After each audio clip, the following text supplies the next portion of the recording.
And hello, everybody. Welcome to the newest episode 231 of Dissonant Waves, Ritz and Trix, and Domino. We're all here. Hello. Yeah. Hello. We've got things to talk about. We've got, from me, an album from Kino. The star is also a son, I think the English title is, but it's like Zvezda po imeni Solntse. It's Russian. But I also picked Russian. The Cure, Sessions at AOL.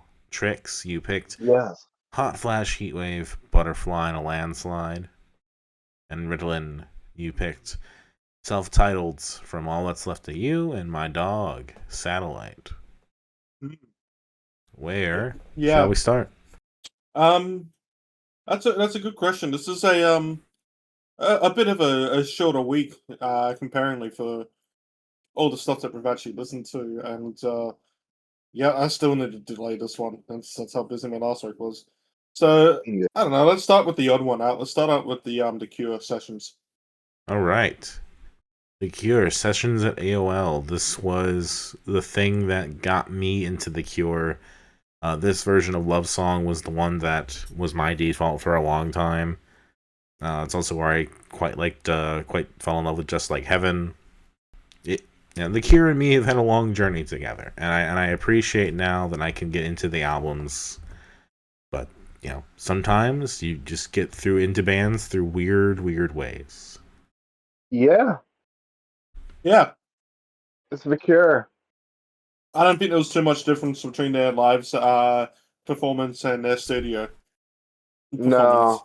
It's just one of those things where if you hear it and you expect certain beats and certain things to be done certain ways, it's just not the same thing. The only real thing I have to say about this performance is that Robert Smith's signature Schecter guitars are some of the ugliest guitars I've ever seen.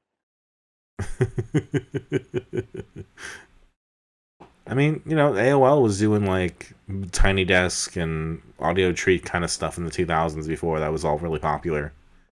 So Yeah. it's cool that we have that little time capsule. What I other constantly forget bands that have AOL AOL was a thing. Sessions? I mean, AOL is so irrelevant now. Sessions at AOL.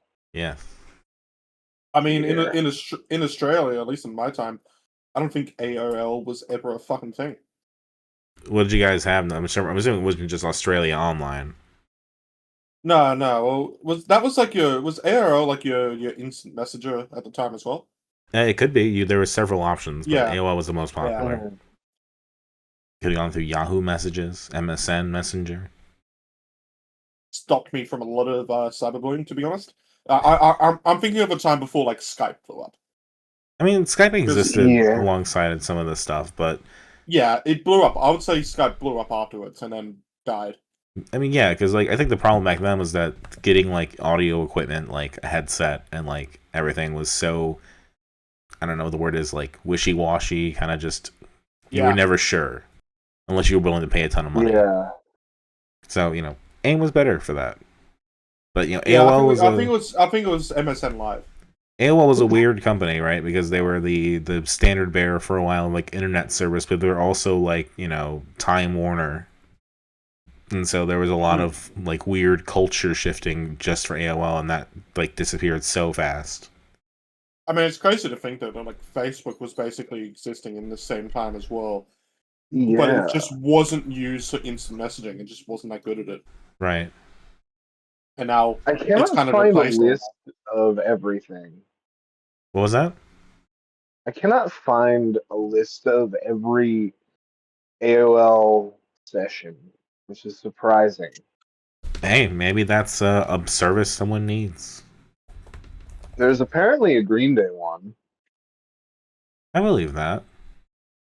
They say the series is from 2002 to present, and I'm like, I don't know if they would still do that now. That seems like they'd be so out of their cultural cachet to do that now. Well, it is kind of the one. crazy life cycle of the tech company, from around that time. And it's this evolve, and then suddenly like you're trying to expand in all these weird kind of, in that sense, cultural way. Mm-hmm.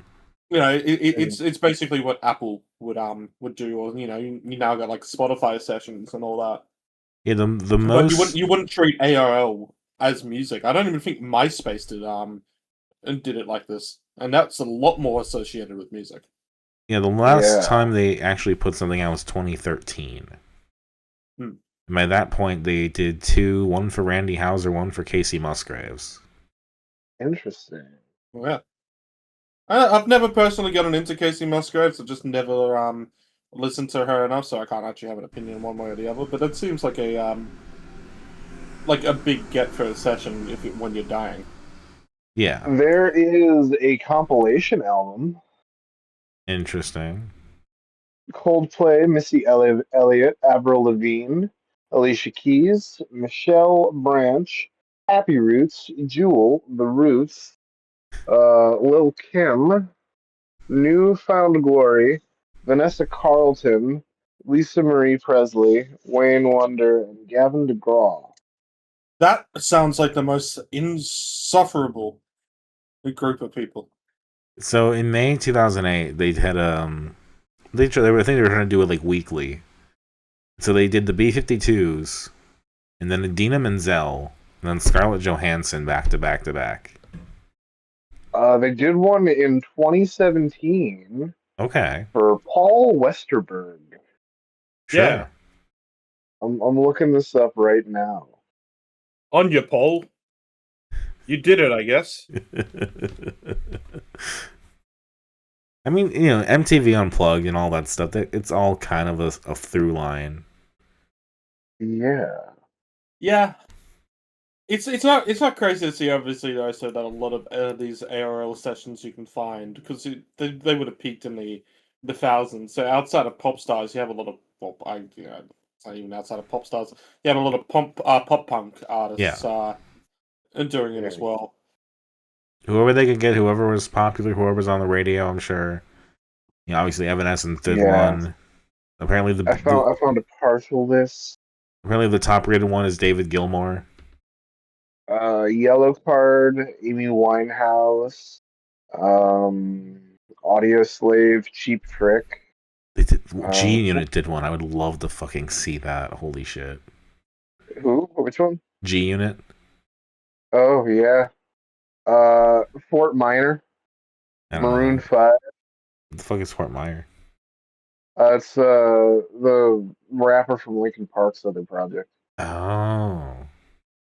There's a Gaga, because I'm seeing it on Gagapedia. Paul McCartney did one. From 09, the Gaga one. I feel I can see that there's one that Kanye West has done, but he's the feature on it. Brian Wilson did one. Ooh. Modest Mouse. Tom Petty. That's incredibly believable. Green Day did do one, it seems. Weezer. Red Hot Chili Peppers. Sarah McLachlan. Horrible blunt rotation right there. Iggy Pop. Now this is weird. I'm kind of surprised. I'm surprised Ashley Simpson did one, because I would have thought that no one would have tried to get her for live performances. I found a master list. Ooh. Okay. You gotta, Name a band and I'll tell you if they did one. well, I was gonna say, could you post a link in here? But we can play this game first. We'll play this game first. Yeah, okay. So we got to keep in mind this is the noughties to the tens, kind of like early tens. Yes. Yeah. You know what? I'm gonna go and throw my hat in the ring and ask if Limp Bizkit did one. Fucking right now. In the L's. It doesn't. No, they did not. Well, then I have to ask, did Korn do one? A, B, C, D, E, F, G. They did not. Oh, that's already kind of a surprise. I guess we're gonna go. I would be kind of surprised if they didn't. I'm gonna ask Niles Barkley. Would that be under? Yeah. That would start with G. Okay. Let me find the G's first. There's F.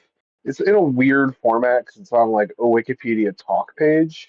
Okay, so Yeah, here's the thing. I have found IMDb has a list of a lot of them, No Gnarls Barkley. and IMDb says that Korn did one. Oh, I did find the Wikipedia says they have not. Well, it's an incomplete list. I've linked my list that I have found. Rush did one. Huh. I'm Reed did gonna one. Google this right now. I should have guessed Scissor Sisters. That's like the perfect one for internet live performances. This one also says that Pitbull did one in 2005. Was Pitbull even a thing in 2005? Yeah, I believe so. Oh yeah, his I'm not debut seeing album. anything about Rush. His debut album was in 2004, so it would make sense. Let's see. Let's have another fun one. Oh hi, Deal. you two are not going to believe this. The Cure did one. Slipknot did one. It's Did King's X do one? I wonder. holy shit! No. Mario did one. Mario from Super Mario? Yeah, it's on the master list. Oh shit! I am not seeing Mario. I'm seeing Mark Knopfler. But that's with a K. Yeah, Liz I'm Phair just did saying, one. It it's seems Mario. like. Yeah, P Diddy did one. P Diddy right next to Oysterhead. This is one where like you see the name and you kind of go, yeah, shit, that's 100%. It should have been a guess. Rob Thomas. Yeah. Leanne Rimes. Yeah, that just because that would have been when was Smooth? When did Smooth come out? Was that like 98 or something? It was like late 90s, wasn't it? John Cougar Mellencamp. I'm checking the discography. Yeah, because the first Rob Thomas solo album was 2005, and Smooth I think was late 90s, which makes sense. So they still had the I guess success and stuff, and would have been trying to advertise the. Yeah, I feel like Smooth 100% had to have been played in that AOL session. Yeah. Of course, Slipknot did one. Yep. Kenny G.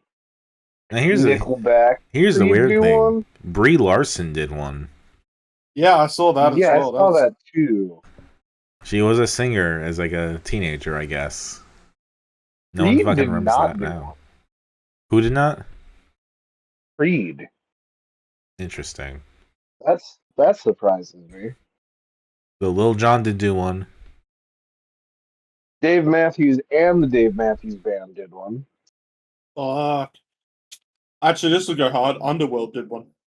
Now, imagine doing Tony Braxton, Paul McCartney, Nickelback, Earth, Wind and Fire, and Weezer back to back to back. Fuck. That reminds me, at some point we should talk. It's like Sunday Night Music. It was a sister show to Saturday Night Live. I've never heard of it. I heard about it recently. Yeah, it's called Sunday Night. Okay. Later named Michelob Presents Night Music. The house band was Omar Hakim, Marcus Miller, Philippe Saison, David Sanborn, Hiram Bullock, Jules Holland, and Hal Wilner. Let's see, produced by Lauren Michaels. Of course. Let's see, series overview. Oh, by the way, Ritz, we should definitely cover Underworld because of the Black Country connection. Yeah, fair. I'm looking at this and I was like, oh, you could guess the time and which one you would be based on the artist. So which year an artist would be. Because I saw Dixie Chicks did one, but they actually did it after the controversy.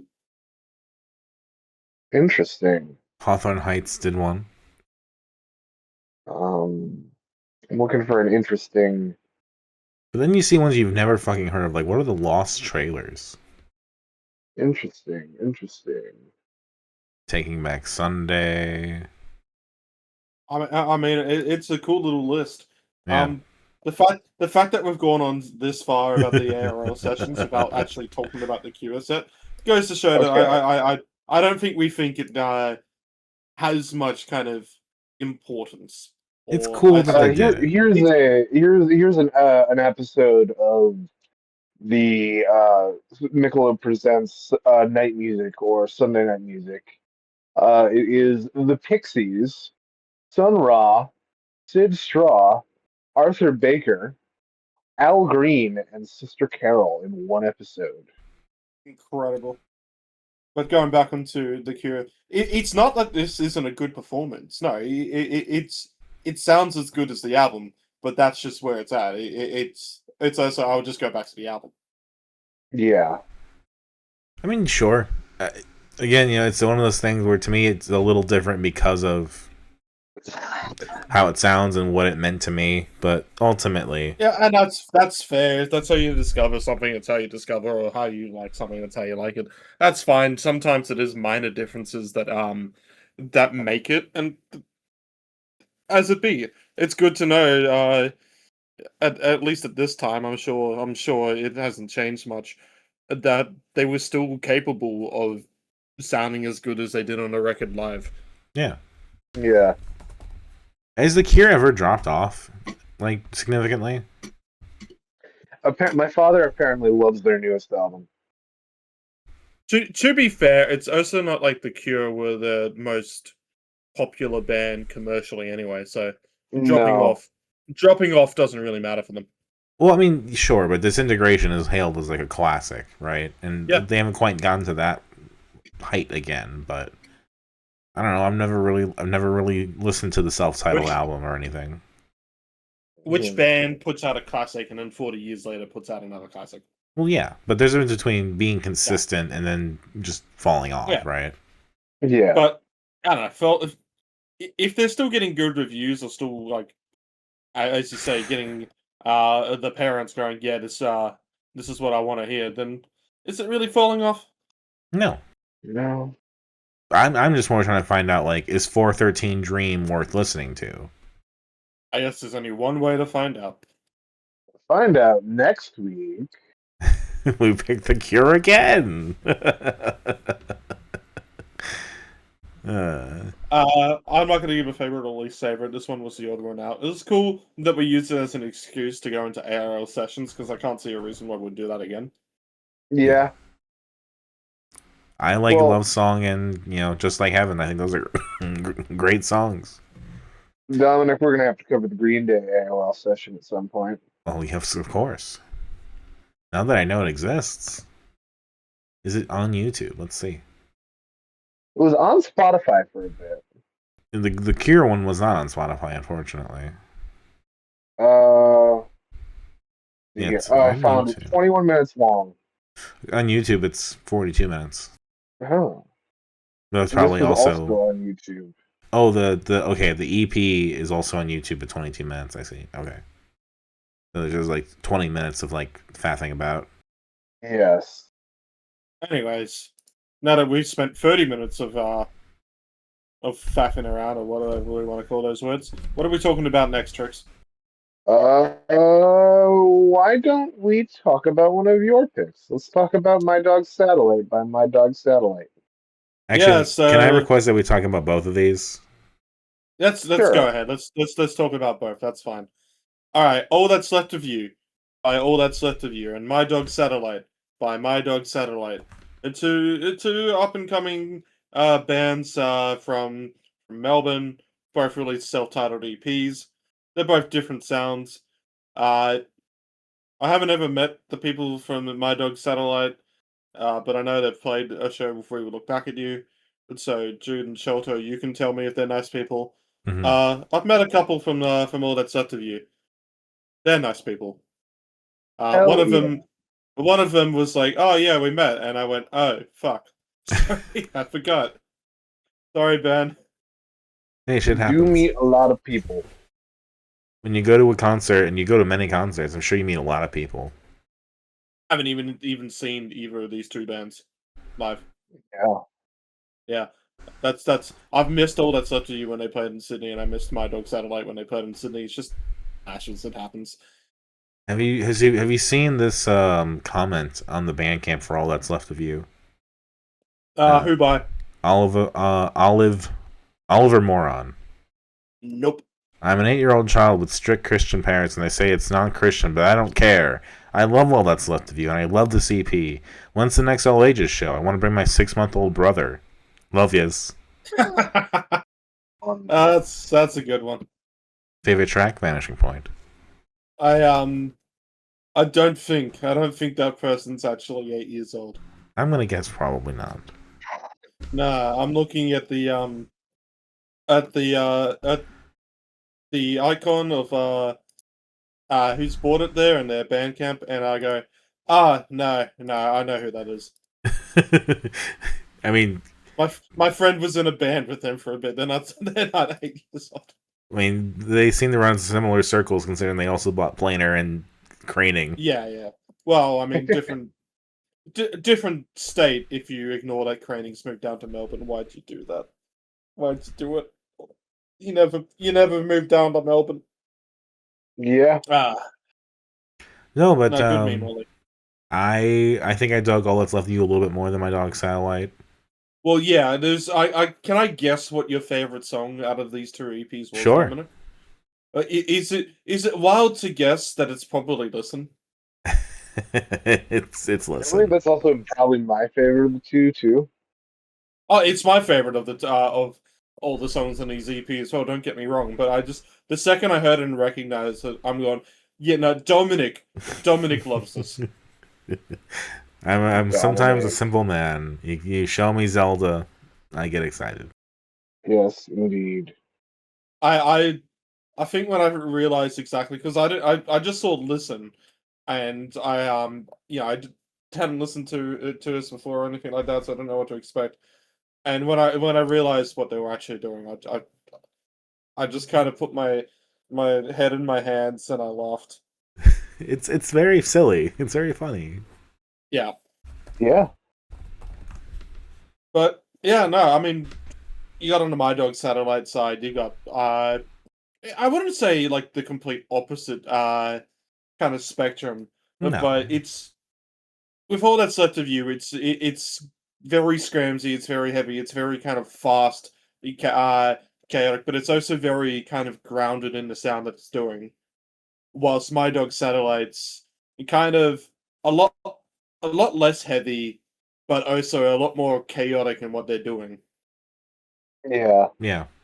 I don't think they had a stuck sound that they're going for yet. So it's kind of polar opposites in that way. I end up enjoying both of these EPs. I will agree. I probably am a bit more a favorite of the All That's Left of You. Maybe that's just my Scrams bias coming in, but I did respect the craft that's happening from. Well, these are both young bands. When you tell me it's a good song, sometimes I just got to agree. Yeah, true. Yeah. True. Yeah. True. More songs should say they're a good song. Actually, it would make us all happier. I mean, on one you got me wondering, what do I do with myself? And the other one, you're like, hey, it's a good song. Yeah. Good song indeed. Although, of course, I've listened to another Fish and Chips song that I have to say is probably a bit more memorable. This one's better. I don't know. There's something about chanting fish and chips. Fish and chips. I think this one's better. Sorry, Dominic. It's okay. I think My Dog Satellite.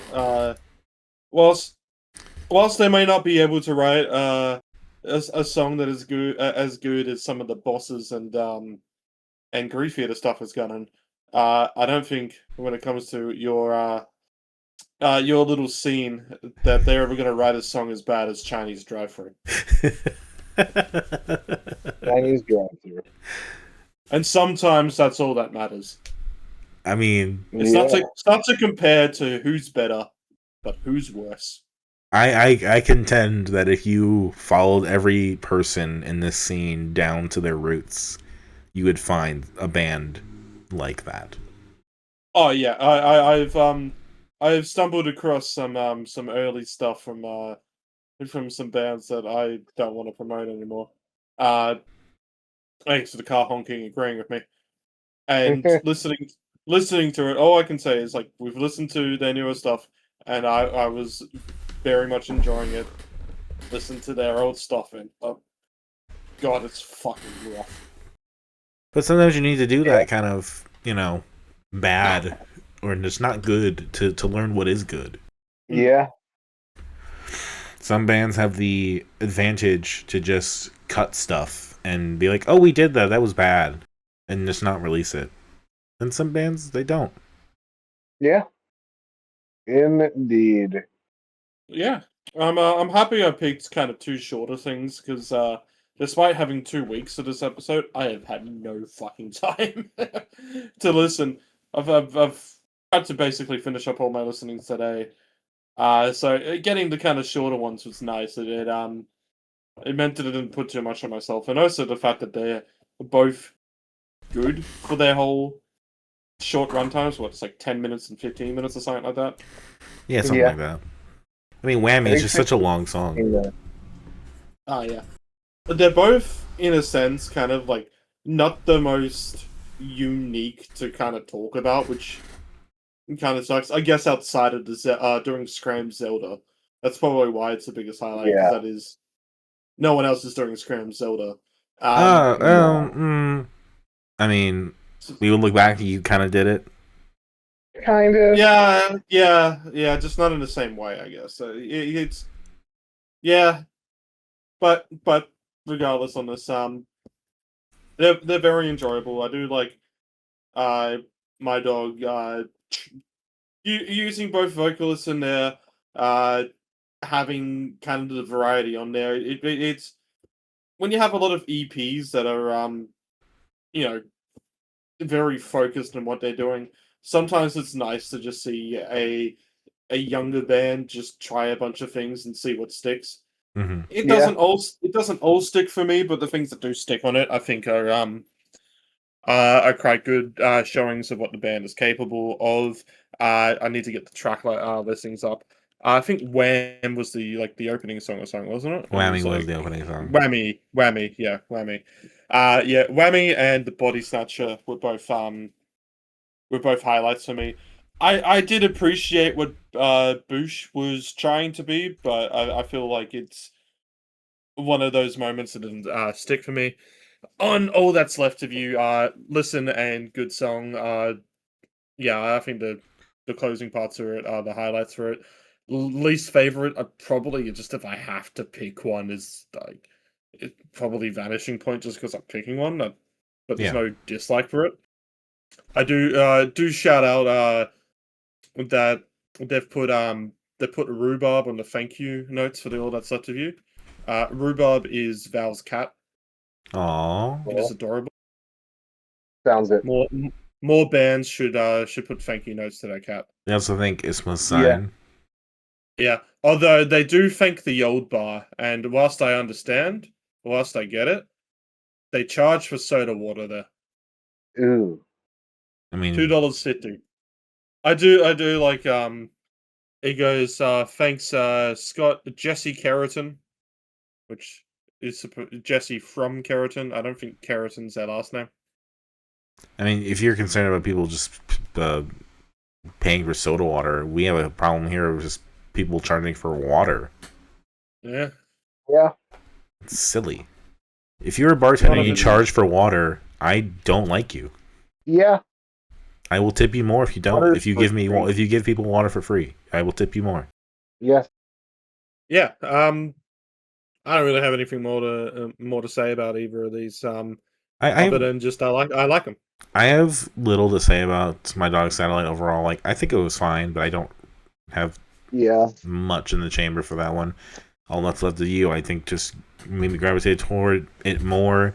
Yes, the Scram Zelda is there, but I think I would have liked it more either way. Good song's just good too. Like, I do agree with that as well. I feel it is. Yeah, there's a probably bit of apples and oranges here in the sense of there is production differences and just production quality a bit between the two. Mm-hmm. And I feel like I usually am the one that prefers the not Screamo one, but this time here we are. Yes. Dominic, you remember when I interesting, nicknamed you Dom Emo? Yes. Yeah, so no, emo's all. I wouldn't even really call the My Dog Satellite really that emo. It's more just kind of. I mean, it's got a little grunge tinge to it. Sure. I mean, so many of these bands, I feel like we're kind of stretching the definition sometimes. I don't think they call themselves emo anyway. So fair enough. Just came across. So you going for the Scrams one makes a bit more sense. Yeah. Yeah. So Scrams got put into New South Wales Parliament, and that's just funny. Did someone get elected that's in a Scrams band? No. Joe from Sydney Music was a part of the inquiry to the state of live music and mentioned Scrams. Oh, nice. So it's now officially in Hansard. Sick. That's it. I just found a really beautiful album art that there's nothing to do with anything, but it just looks really pretty. Yeah. Yeah. Yeah, I feel for my dog here that we've kind of. That's a frail body one. That's a great. And that's a great band. I saw them open for Blind Girls Tries. They're from fucking Rockford. Holy shit! I know they're an Illinois band. How about that? How about that? Yeah, I feel for my dog here that we're probably giving them maybe not the coverage they deserve, just because we've done a bit of comparison there. But I do want to stress that I do think it's a good EP, and I do think it's worth the listen. Probably just it's one of those. It's worth the listen to see which parts of it resonate with you more, or rather than I feel like the whole EP will resonate. Yeah. Compared to all the stuff. But I do like the parts that do resonate. I did like Whammy. I did like It's so hard to remember the names for it. The Body Snatcher. I more gravitated toward What Do I Do With Myself personally, but but like that one's more of an even keel one. I think What's Left to Do is also pretty even keeled, but I do like those last two tracks more. No least favorites. Anyway, Trix, I'm assuming you're using the cheese sandwich or the blended terms. I'll say like cheese sandwich from My Dog Satellite, but I'll shout out Listen for all that's left of you. All right. Well, we've got 2 more picks this week, don't we? We do. Yeah. I mean, we talked about Goth with the Cure. Maybe we'll just go back to it and talk about Hot Flash Heatwave. Okay. Yeah, Hot Flash Heatwave. One of our unofficial, like our podcast. We cover these bands are in Hot Flash Heatwave is one of them. Yes, they are consistently covered. They're not the most covered, but they are consistently covered. Yes, an episode 1 band. Yes, they are as OG as it can get. Absolutely. And this is another damn fine album from Hot Flash Heatwave. I think this is the least memorable Hot Flash Heatwave album that we've listened to. I'm torn with this one. I like this one. I don't find a moment as good as Vampires from Sportswear. Yep. But I also like Slop. I mean, Creature of the Night's pretty good for that, but like even then, I mean, of course, everyone's goth these days has the fucking 80s Cure influence all over it. But yes, I don't know. It's interesting in that this is my favorite of the week. I'll be real, but I also it's not my favorite Hot Flash Heatwave. That's fair. I don't know if it's my favorite Hot Flash Heatwave, but I really enjoyed this. I wouldn't agree that this is my favorite of the week. I don't know. I'm just feeling this one the most because I feel like they're trying to experiment with some sounds and trying to do some other stuff, but they still kind of fall back into their indie stalwartness. I don't feel like there has been an evolution of this sound, to be honest, on this. I listened to it, and you go like, oh yeah, this is fine to listen to, but yeah, I don't come out of it with anything. It's not what I'll think of when I think of I'm gonna go listen to Hot Flash Heatwave.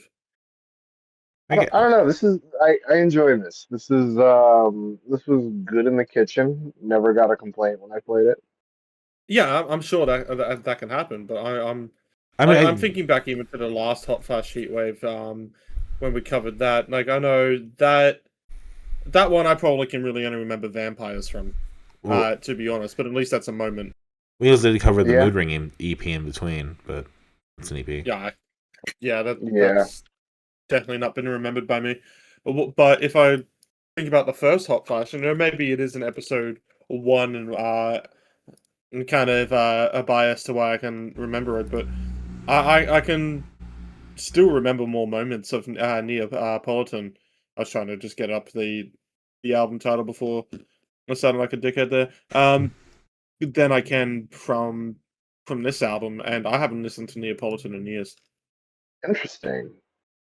I have not listened to Neapolitan in a long time, but I mean, who can forget Gutter Girl? I can still remember God and Girl. Can still remember Malibu quite easily.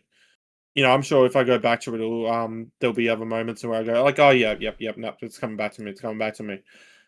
I think it's just at the But midnight like, as I listened to Hot Flash Oh, wow. Heatwave today, and I feel like I was kind of interested in the kind of the slower start that Moment had, yeah. and thought, oh, okay, they're gonna go for something here, and then it just immediately cuts into the same thing, and then that was kind of a bit of a bait and switch, which fine, you can do a bait and switch. I like a bait and switch. We like Gami Gang, but This is no Gami Gang. yeah, there's no like complete opposite happening with that switch, so it feels like that bait and switch made me kind of laugh or have a genuine shock or anything like that. I just kind of felt disappointed, and Yeah. A good it's comparison fine. point. A good comparison point for this would be Phone Boy. Yeah. I feel like the last Phone Boy album kind of had a little bit similar of the we're gonna try to go a bit heavier now. Yeah, but I feel like that works more for the Phone Yeah. Boy, Right. in doing a bit of an evolution of their sound than this is done for Hot Flash. That's kind of my point. Really, is that Yeah. Heartbreak Designer did it better, Yeah.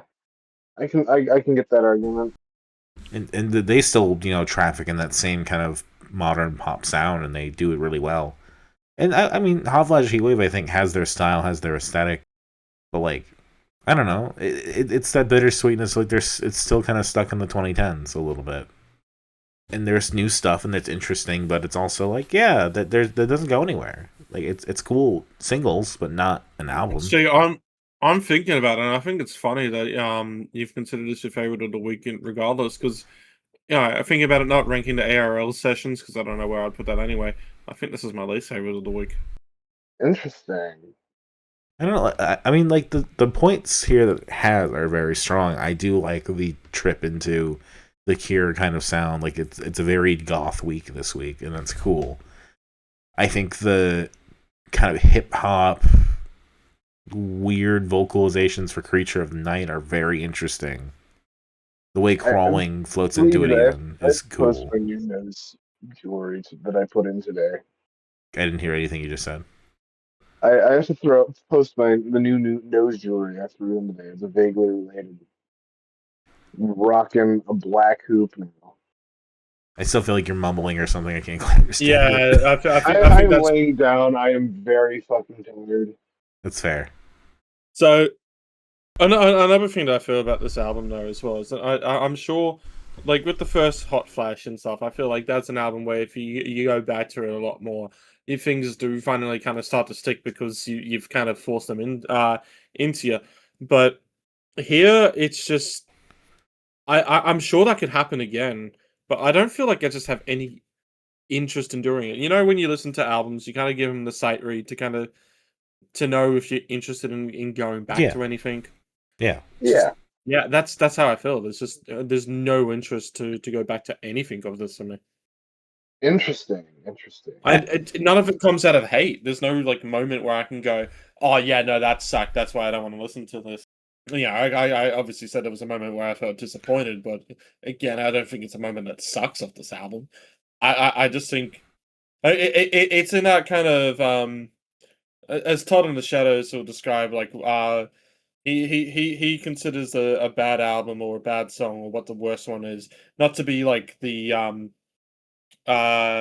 presence of bad, but the absence of good. Mhm. Which in some parts I agree, some parts I disagree. Because with something like this, I wouldn't consider it worst albums or anything, despite feeling like it's got an absence of anything good. I It's would. also got an absence of anything bad. I mean, I think that second half does kind of drop off a bit, personally. I know, Trix, you're saying you Yeah, I like can see solipsism, that. but once we get past everybody's goth these days, I feel like the surprises are kind of done. I can see that. Like we have like moments like the Moment Reprise that again try to give it more of an album feeling, but I don't know. I still don't really get that. Like it doesn't feel like an album just because there's a reprise there. It's just kind of like Yeah, it feels like Yeah, one it of gives her the a free. try and trick into thinking there's a circular narrative without actually it's cool to have reprise and stuff like that in an album, but only kind of like when it makes sense. yeah. Um, Hmm. Sometimes it's just a case of you to make this an album, you kind of should have just made this an album. Yeah, And in sports where I think sports where it was full of surprises, interesting ideas and sounds. Like, of course, I love vampires. Like, Bay Boys. I remember we kind of were hot for. Motions was cool too. Like that is an album that like it carries you on and it feels constantly surprising in a way that even if you find moments where it's still that old pop sound, you're still into it. yeah, Like it's good at giving you enough to make you feel positive and want to keep listening to it. Kind of like you were saying, right, to that sight read. Like you want to get going with it, even if it's on the most original sound. Whereas this is a little more trying. yeah. I can totally see that. Still my favorite of the week, though. Yeah, same.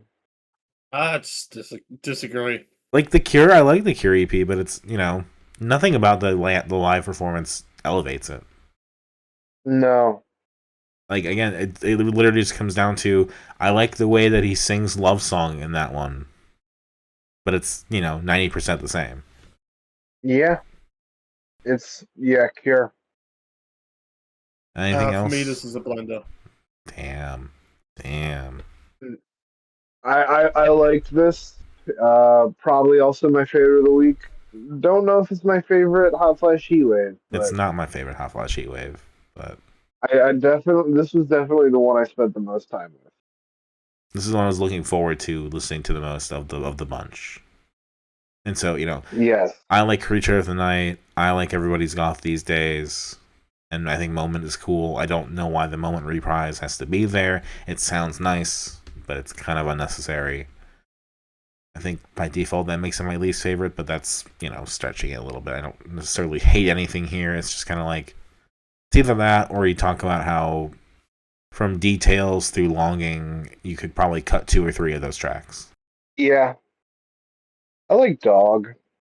Dog's alright. Keep Dog. I would keep Dog. Keep Dog for sure. I'd keep Details too. Details, Dog, and then how about we just cut to Solipsism and Longing?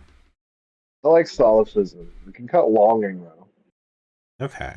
I would say we could cut into the ether and how to feel, and then go to Solipsism and Longing, but Oh, okay.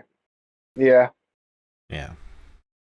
How to feel kind of sounds like a closer, too. It's a little confusing. Yeah. Anyway, Anyways. that leaves us now with one more. Kino. I have had this band recommended to me numerous times. I think among my friends and the people that I know, it is considered the obscure pick that tried to impress Dominic with.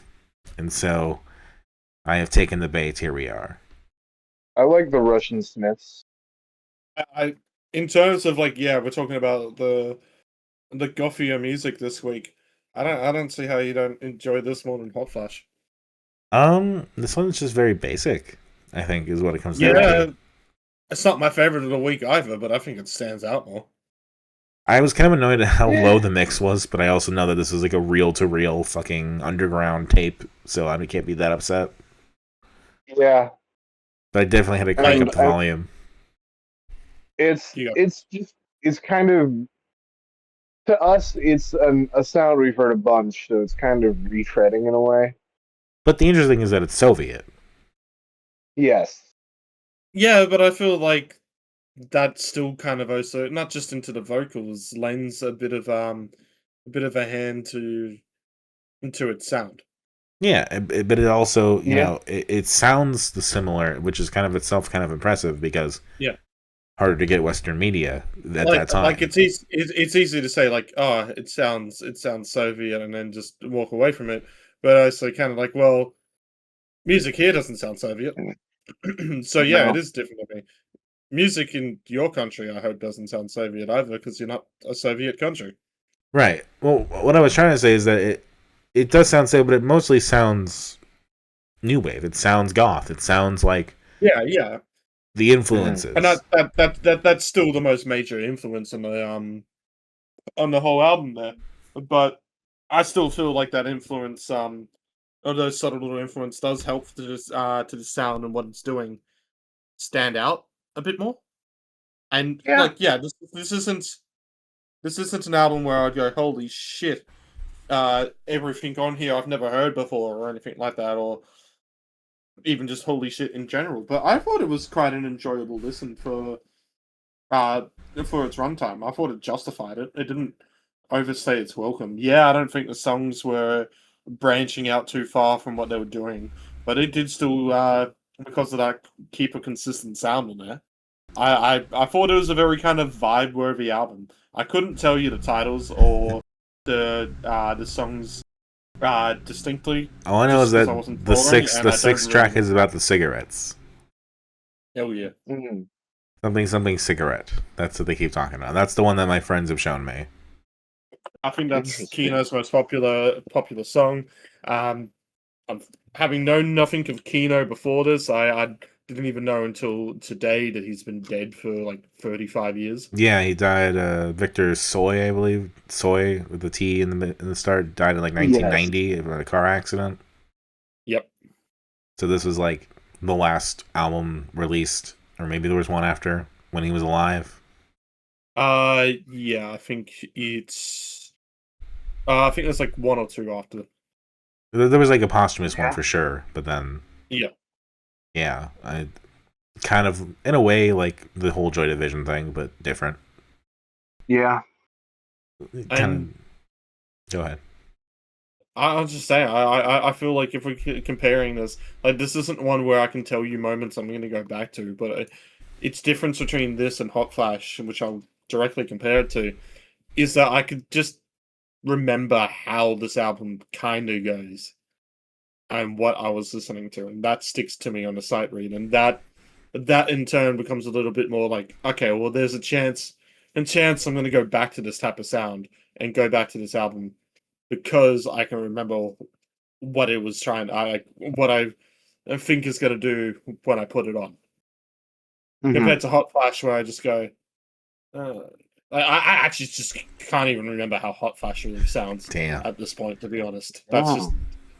It's this is my number 2, and it's interesting because like I feel I'm not let down necessarily, but like I like it, but it also feel that it's just on a basic level. Like it's doing the sound, but I don't know. I feel like if we were listening to an album of people that had never heard like Hot Cross Buns and Mary Had a Little Lamb, and they were earnestly doing it, like would Yeah. that be impressive? Maybe in some ways. I just wonder why would saying that, comparing it to the Soviet. The Soviets, have you ever heard of hot cross buns? Like I'm not saying like that's what but it is, but it's like some of these songs feel, I don't know, like we know this template, we know what the sound is, we're just gonna do that, and that can be fine, and that can be great, and I think some of the songs here benefit from that. But it doesn't make it something that I, in comparison, like find something that like hooks me to it. Like it's That's more fair. about I find the words that I recognize, like cigarette. It's like, oh, okay. Okay. Cigarette. I know cigarette. And like I do Yes. appreciate Very like the cross culturalness of it, like how important it is that this was a thing that was made, in the later days of the Soviet Union. Yes. For sure. I enjoyed listening to it. I wasn't in love with it, but I enjoyed listening to it. Yeah, I'll go with that too. It is, I think, good that we covered it. I Yeah. think so. I think so. I feel like it gives a bit of context for what we might cover in the future that uses that as an inspiration. Yes. Because I'm sure Yes. if people weren't using it back then, I'm sure people will use it now. Yeah. 'Cause, Well, God, especially for kind of bedroom music, I would say. yeah. I mean, 62 million plays and 49 for another track. It's pretty popular. So Yes. it has found an I'd give it audience a now. cheese sandwich. Yeah, I would agree. I will Yes, shout you out the can do. cigarette song, but yes, All right. I guess we start ranking. sure, why not? Yeah. Why Yeah. not? I'll just go first. I think least favorite for me. I'm not going to rank the AOL session. I can't be bothered. Is going to be Hot Flash Heatwave. Then I'm going to do My Dog Satellite. Then I'm going to do Kino. Then I'm going to do All That's Left of You. It's Ritz Panda. I will do My Dog Yeah, Satellite last. All that's left to you after that. The Cure, Kino, at top of Hot Flash Heatwave. mine is exactly the same as Domino's. What All a right. Well, what are we doing next week? okay. I said I would go first in the when I was talking to Trix. Yes. So Ritz, you missed us doing a Green Day episode. I was actually going to pick my Green Day pick for this next week, but we got to do it for Green Day stuff. Hooray! But that was a different shade of green, which is a Green Day tribute album. When the album art was done by Alex Navarro, who is a game journalist that I have followed and have respected and have known. He's worked at Harmonix. He's been in a band, and that band is called Headboard from the '90s. So I'm assuming that's why he was picked to do the cover art for that tribute album. Now, also in Headboard was another game journalist that I quite like called Jeff Gertzman. And he's talked about being in Headboard, and they've talked about, how that went for them. And I'm not going to say it's anything super impressive, but we are going to cover Headboard in their first album, Brendan Goes to College. Now, this is 90s. This is like rap rock. This is white boys doing their thing. And so when I heard that they had opened for Bloodhound Gang, I decided we were also going to go with Bloodhound Gang and their album Hefty Fine, which, if you've kept track at home, we have now covered the third worst album on Metacritic, which is Limp Bizkit. We've covered the worst album on Metacritic, which is Kevin Federline. It is now time to cover the second worst album, which is Hefty Fine by Bloodhound Gang. Okay. Incredible. Sick. Tricks, I'll pass it on to you. I haven't quite decided. I'll probably make a decision based on what you do. The Headboard Okay. is a YouTube only. There are Headboard albums on streaming, but not the first one. This is the Blame Domino Spectacular.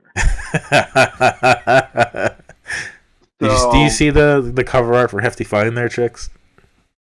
Yeah, that's interesting. So anyways, this is the Blame Domino special. Dominic dared me to cover 3 albums this week. I did not dare you. I did not say it like that. You goaded me on.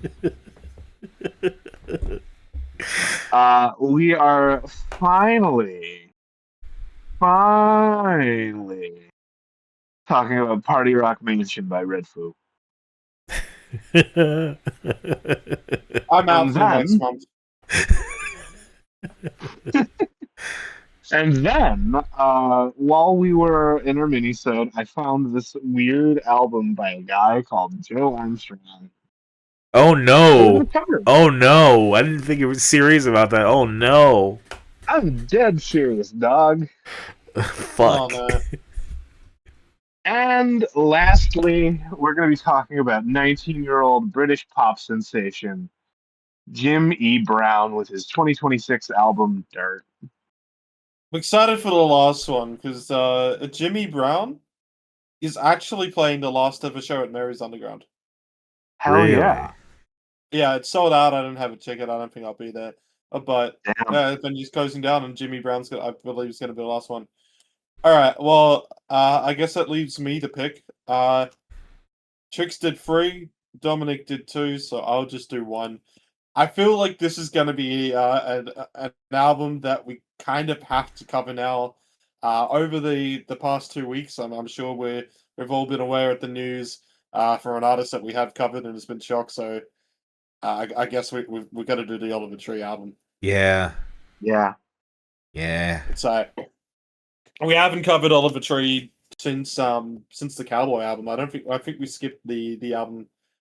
The one in between that, didn't we? Which we might as well cover at some point as well. So, for anyone asking, did I pick this because of the news? Yeah, I'm just not gonna hide that. But also, it is Dissonant Waves lore. So, I mean, I feel like we should. We pit Oliver Tree against Willie Nelson, and that ended up going pretty well. So, Oliver Tree up against Jimmy Brown, Joe Armstrong, Red Foo, Bloodhound Gang, and Headboard. Hell yeah. This is basically the week of agony and hatred. Yep. The week of self-torture. I didn't even have to pick the album that was like self-flagellation for me yet. I have no idea who Joe Armstrong is, and all I can see is the album art, and I'm just, oh no. Yeah, we look at the band camp. The same name as the same name as Billy Joe's kid, the one in Swimmers. I mean, the one in Swimmer, or Billy Joe's kid. I mean, they don't have a good reputation either. So, yep. The band camp for Burn It Down is all you need to read. Yeah. That's you know what? I want to read that now. I don't even care. But I'm so not ready for this. That's one from Germany, so that was a bit better for you, Joe Armstrong. There we go. Burn It Down by Joe Armstrong. Oh my fucking god! What the? Why is there so much text? This is more than the fucking My Wife's an Angel.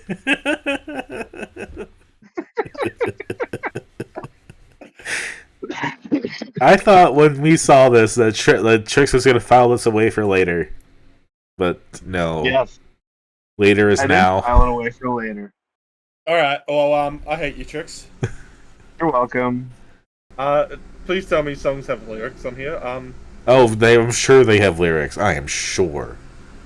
I meant like to read. But, oh God. No. I'm not ready for this. No, you're not.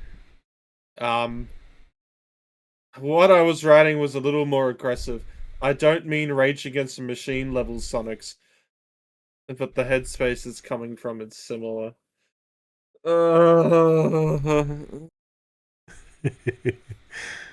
Yeah, I listen to heavy music. I listen to whatever Triple M tells me to listen to. Fuck. Yeah.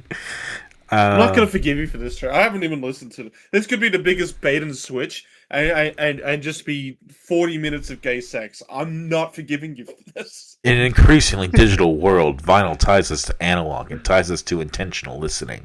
You drop a record on your platter, you've got 19 minutes at the outset. You know you have to get up and flip that. If I'm washing dishes, I'm pop in my earbuds like anybody else and listen to some music or podcasts. But the human brain consumes things better in chunks. That's why books are in chapters. That's why meals come in courses. TV shows have episodes. You can tell a smaller narrative. That's why meals come in courses. Are you? How many dinners are you having? At least seconds. Yeah. What? Why does this just keep going? You're welcome.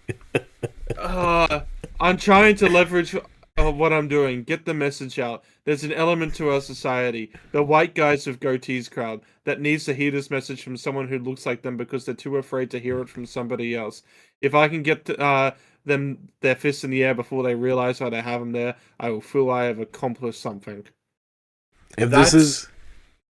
This is not the most milquetoast, like Pete Buttigieg ash, like liberal white man whinging. Hashtag blame Domino. There's no way I forgive you for this one. Is there, Trix? Oh, you say that, and then next week I'm gonna pull out something amazing, and you're gonna be like, "I forgive you." It's okay. I'm alright. I haven't even gotten to the point where I've recognized that you picked fucking Red Food. Okay, so that's. It's alright. We got Glamorous Glynis on hand claps, vocals, and Verilion. I don't even want to talk about what we've done this week. So just. I've been riddling. You can catch me jumping off a bridge.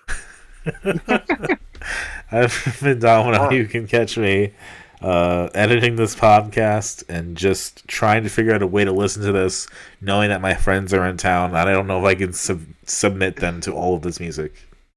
The digital album is $15. I didn't even recognize that part. $15 US also. Yeah. I have been Trix, and you can catch me torturing people. He still claims he's a Chicago native, even though he moved to LA 21 years ago. Yes, that's a big reason why I picked it, Dominic. Of course, but he does podcasts, so it's okay. Maybe we can get him to interview. Oh, Joe, boy. you want to come on the podcast? It costs $15 US if you want a spot. Let's get every Joe Armstrong on the podcast. Yeah. Including the one that we found out was the victim in a serial killing. Yes, especially that guy. Girl. But all yes. right, I think I'm done. Yeah. All right. We'll Trix is somewhere, and we'll catch you all later. Yeah. Short week, but not short listening. Bye bye. Trust me, it's gonna be short no matter what compared to next week. Oh. Hell yeah. We are officially into the daring each other to do more part of this podcast. It comes around every year. Yeah. It's all about learning how to de-escalate. Okay. Bye-bye.